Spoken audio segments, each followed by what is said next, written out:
Today on Audio Tales AI is a captivating story centered around a woman navigating a midlife crisis while drawing wisdom from the mistakes that have molded her journey.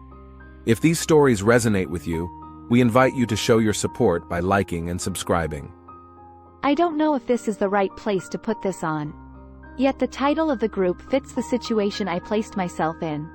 I am posting because my therapist suggested that I should just let it all out, and oddly enough Reddit seemed like a place to do it. I, 42, female, cheated on my husband, 42, male, 3 years ago.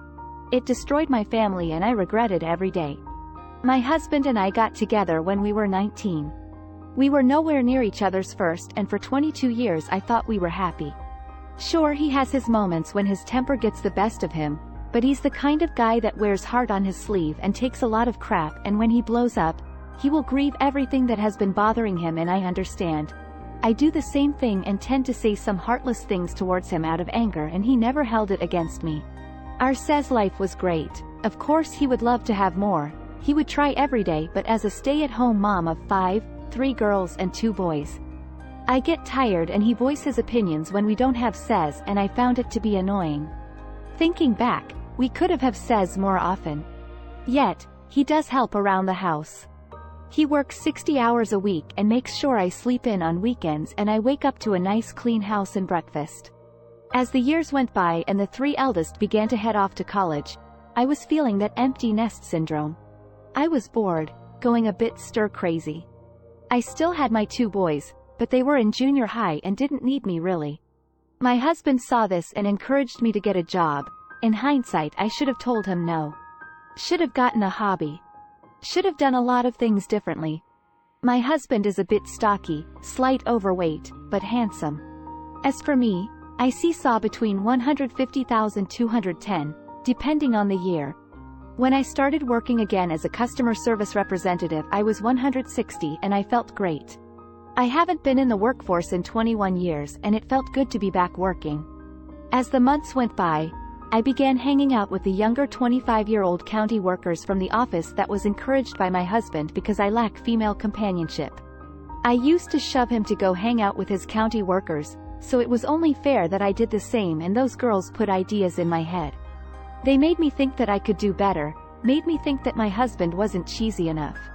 Made me think that I was held back. Even one of my male co-workers stated that my husband is a beta pretending to be an alpha, and I ate it up. At the time I thought my husband was all bark and no bite. Yes, I used to see him argue with people who would run their mouth.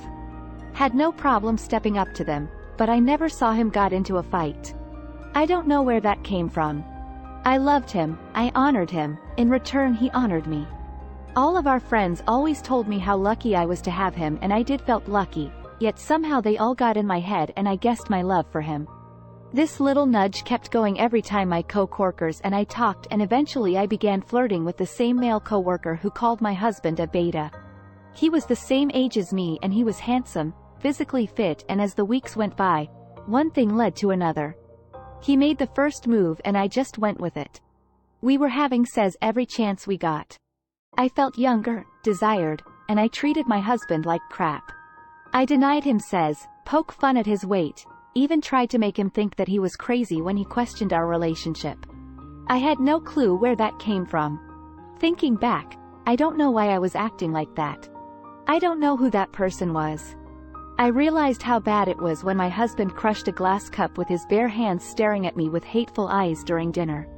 "You have a love bite," he spat while he wrapped up his palm and left to urgent care. My sons looked at me in shock. The eldest of the boys' eyes turned beet red before he ran off.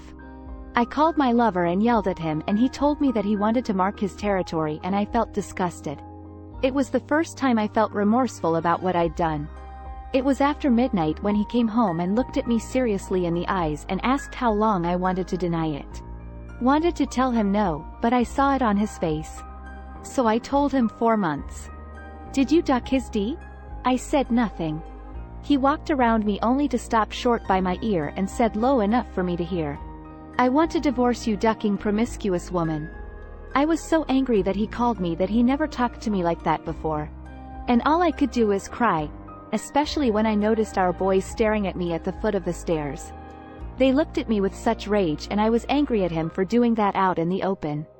I should have been angry with myself, should have been disgusted at myself, but I had these blinders on and my husband instantly checked out. It was like a light switch and just like that, his love for me was gone. My female coworkers rallied behind me, convincing me that I was making the right choice and I could spend more time with my lover, and I bought into it. I didn't want the separation period. My husband moved out of the house and into an apartment a half-mile away. My sons were treating me like crap and my daughters refused to speak to me. My lover began coming over to the house despite my protesting, but he just came over. This infuriated my children and he refused to leave the first time my STBEX came over to pick up the boys. My lover was more physically fit than my STBEX, but he just smiled at my lover. Not yet was what he told him with a smile. Not yet, but soon. When they left, I was so angry at my lover. I told him that what he did was uncalled for and he just ignored me, only to yell at me when he had enough, and it scared me. My lover soon began to tell me what to eat, what to wear, making these hurtful comments when no one was listening, and I let it happen. When the divorce gotten finalized, we negotiated 50-50 straight down with a payment plan to buy his half of the house. We had shared custody, but the boys wanted to live with him. I haven't seen my eldest daughters in a long time. They don't return my phone calls. I only found out one of them was in a serious relationship when he mentioned it. It was surreal when it happened. Watching him sign the papers caused so much pain in my chest.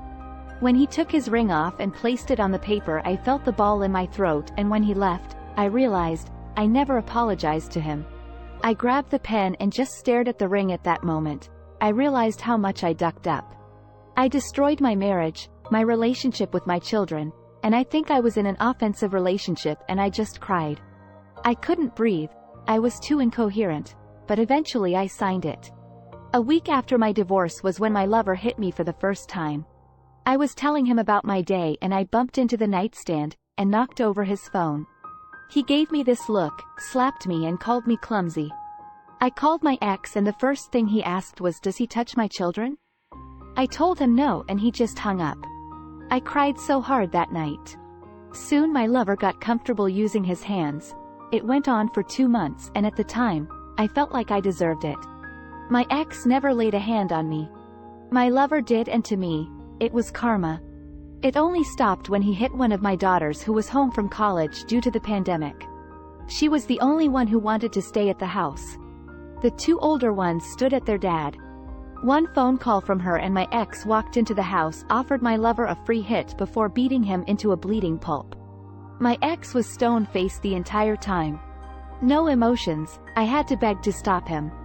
He looked at our daughter's bruised face and asked her what hand did he use to hit her, and he broke his right hand by stomping on it. When it was over, my ex took him and dragged him outside. Not once he looked at me. Not once acknowledged me. He took him to the hospital and told the that my lover fell down a flight of stairs. My husband stood by my lover's side. I do not know what they spoke about, but the following day my lover quit the job and left me. I kept working and my ex began screwing some of my single friends, even a couple of my co-workers. One of them was the girl who convinced me to cheat. I only found out after the fact when my coworker was stressing over him, bragging to the other girls how he blew her back out. Constantly asking me about him and why he won't return her phone calls. It hurt me to know that he was doing that. I think he was doing that on purpose. I dated a few guys, but it never lasted. I'm a single mother of 5 children that seemed to push men away. Then there was the says.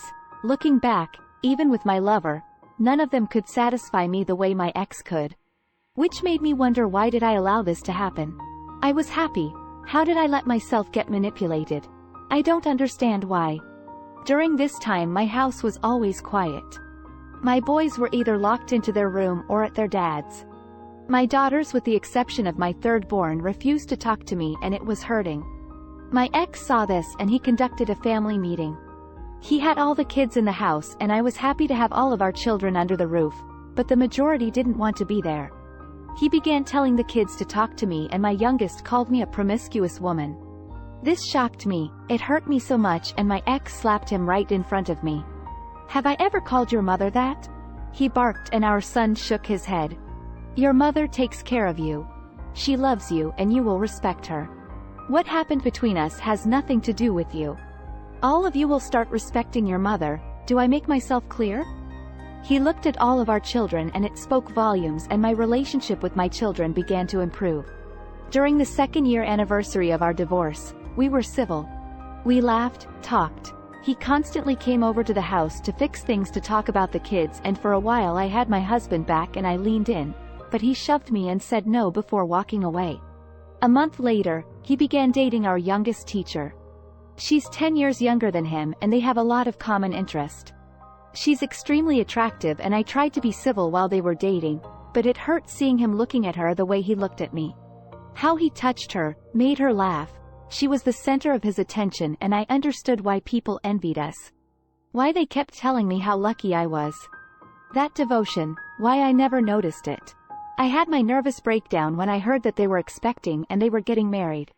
I woke up with him by my side, wiping the stray strands from my face, and I just cried, begging him for forgiveness, for destroying our family, and he said nothing. He just let me talk while holding me.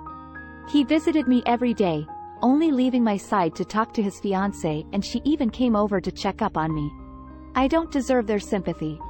Her kindness, she even found me a therapist that they paid for. My therapist was blunt to say the least. She said I was having a midlife crisis, and instead of talking to my husband, I allowed these young women to manipulate me. She explained that they wanted to sabotage my marriage because they was single, most likely will never marry, and saw me as easy prey. Misery loves company, and the fact that the main instigator screwed my ex-husband only proved it. After a few months of sessions, she saw how I am still struggling with it and she suggested to post on Reddit. Create a throwaway account and let the pain flow. It is therapeutic and a unique alternative to group therapy. My ex-new wife is a lovely person. She comes over a lot to check up on me, she talks to me, makes sure I'm okay, and as much as I want to dislike her, I can't. She's too nice and their twin boys are beautiful. My ex also comes around to make sure I'm okay, if I'm eating. Telling me that despite what happened, I will always be the mother of his children and he will always be there for me as a friend. He even came over last Saturday and let me sleep while he cleaned up the house and had breakfast waiting for me. That made me break down and cry. I miss him so much. I miss my husband. I miss my best friend. Till this day I don't understand how I was so easily manipulated. I'm so alone. My kids are here. But we're not as close as we used to be, but they're here. Yet the one person I want the most is not. He moved on and I'm the reason why. Someday I will move on with my life, but for right now, I deserve this. I deserve everything. Edit. I spoke to someone in the messages and I wanted to set the matter straight. I wanted to talk about what my ex went through, but I felt like it wasn't my place to talk about his pain. I tried to make amends, countless times, but he wanted nothing to do with me. It didn't help that my AP didn't want to leave me alone. No matter what I did, he just wouldn't leave me alone. I felt trapped. During the affair I was in this weird haze. It's hard to explain, it was like an out-of-body experience. That day was supposed to be the last time and he left a mark on me. I remembered when I begged my ex to give me another chance. It was days after he found out. He just looked at me and walked away. Only 3 times he spoke to me, when he tried to be civil when signing the divorce papers, when I called him when my partner hit me, and the day after he nearly finished my AP. On that day he unloaded everything on me. As I mentioned before, he has a habit of letting everything fester before he explodes. He yelled at me about my stupid choices, about destroying him, how he doesn't have the luxury to mourn our marriage because he needs to be strong for the kids, and I just cried because I broke this man. This strong man who would have tried to find a way to freeze hell if I asked him. I apologized, but he didn't want to hear my apology. He told me that my AP will never bother me again and left. It took a year before we became conversational. Before that he wanted nothing to do with me. When he started fooling around with some of the women I knew, I just let him be. I knew why he was doing it and I felt it was well deserved. It was after that family meeting when he began acting civil for the kids' sake, and during that time, I truly realized what I destroyed. After the family meeting, little by little my kids began to talk to me again. My youngest took the longest, but I tried. Oh God, did I try to make amends with the kids. I needed to fix what I broke with them. They were my top priority. As the kids saw my efforts, they slowly opened up, but not as much.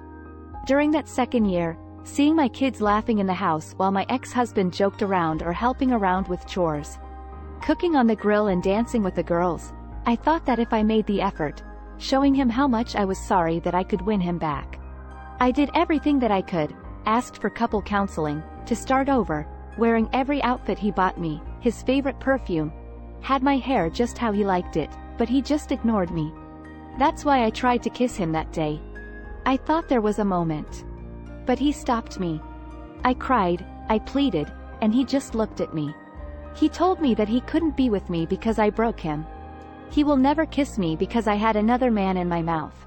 He will never hold me because I had another man touch me. He will never sleep with me because I allowed another man to sleep beside me. I pointed out the women he had been with after our divorce, and he made it clear that it happened after our divorce. What I did was during our marriage. Your body and heart belongs to me, just like my body and heart belongs to you, and you destroyed that. I'm trying to just be his friend, but it's hard. I've been married to this man for over 20 years and I ruined it in 6 months. For what? A midlife crisis? For my desperate need for female friends? An urge to want to fit in? I look back and I do not know who that person was.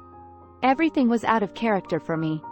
My third-born understood, and if it wasn't for her being there for me, I would have ended my life. She kept me sane. Kept me safe. I had no idea she was home that day. Usually the mistreatment happens when the kids are gone or while we're driving to and from work. I always dread it when they leave. Yet I allowed him to do that to me because I felt like I deserved it. That night I stood up for myself. I told him to leave and he didn't like that. Not one bit. When he hit me and pinned me against the wall. My daughter appeared out of nowhere and jumped on his back when he hit me again. He flipped her over and backslapped her. I hit him and ran into the garage with my little girl. He was knocking hard on the door and she called her father. He practically broke through the garage door when my ex arrived and I had to stop him, otherwise my ex would have ended him. His new wife is a godsend for him. She allowed him to love again. Allowed him to be himself again. I didn't want to be a part of his new life, but she insisted. She was also in an offensive relationship before meeting my husband. She wanted no animosities and trust me. She made it clear that she has claws and is not afraid to use them if I overstep. My children adore her. She was the English teacher to the majority of them after all. I just have these moments of overwhelming guilt that is crippling. Yes, I still worked for that company and I eventually became a manager and fired those women. I knew all their dirty secrets, so getting rid of them wasn't an issue. I just miss what I had, that's all.